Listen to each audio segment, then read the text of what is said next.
Hello viewers. So most of you watching this probably aren't regular viewers of this channel.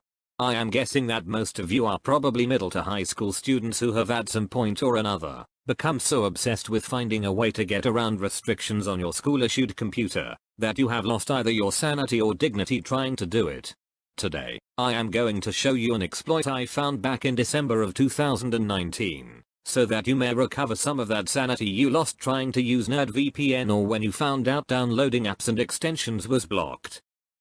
The problem with most people when they are searching for ways to bypass is that they are too stupid to realize every school district is different, and that while a method they see on YouTube may work for one school, it probably won't work for another, which is why this exploit may not work for you unless you go to my school or its district. Being in middle or high school may also make a difference. So now you'll understand when I tell you that I am currently a junior attending Beaverton High School, a part of the Beaverton School District, in unsurprisingly Beaverton, Oregon. So if you are a fellow Bucky fan and attend Beaverton High School, or any of the other schools within the BSD district, you may stick around. But if you are from another state or district, it is unlikely that this exploit will work for you, but it is still possible, so do whatever you want.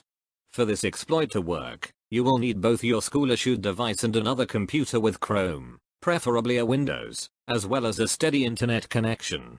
Now let's begin. Begin by logging onto your school-issued computer, which should be a Chromebook, and open your Chrome browser. If by some miracle your school-issued computer is a Windows, then let me tell you lucky bastard that your school's technology administrators are probably filled with idiots who think that their programs cannot be bypassed when they literally decided to give the most bypassable kind of device to you. Now that you've opened the browser, go over to the extensions in the top right corner, and look at them. Even if you are a BSD student you may not notice it, since it has been there since December of 2019, so allow me to point this little thing out to you. This is the infamous Chrome Remote Desktop extension, and it is conveniently there, because for some reason it's required by enterprise policy, although I am not complaining. Since it is force installed by policy you should be able to go to the web store and download it as an app without getting cock-blocked by administrator error codes. Now go over to your other computer, and repeat similar steps by opening your Chrome browser there and going to remotedesktop.google.com. Make sure you are logged in with your school account on the browser while you do this, and when the page loads click on Remote Access. This is where you will install the software for this exploit to work.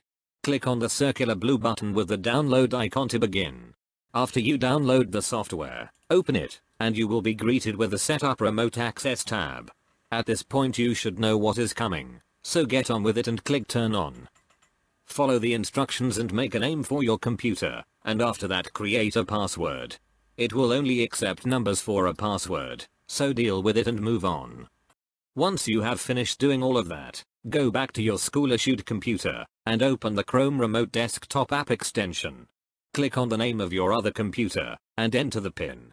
If everything is working then now you can pretty much browse the internet unrestricted and even run programs from your personal computer on your school-issued computer anytime you like, assuming you have a steady connection. If you have made it this far, congratulations. You just watched a guide on a more complicated way to use your own computer. Because since this whole coronavirus thing going around means you have to stay put at home anyways, the fact that you can just access an unrestricted computer remotely from literally one floor up isn't really of any use. But eventually, school will be back in person, hopefully before this exploit gets removed, and you will be able to flex this exploit to your friends as you watch Twitch on your personal computer from your Chromebook at school. Now go out there and subscribe. Then do yourself a favor and make the first game you play after watching this an actually good one instead of something as silly as Fag Night. You're better off losing IQ playing Weekend Randoms in the Thinking Man's action game instead.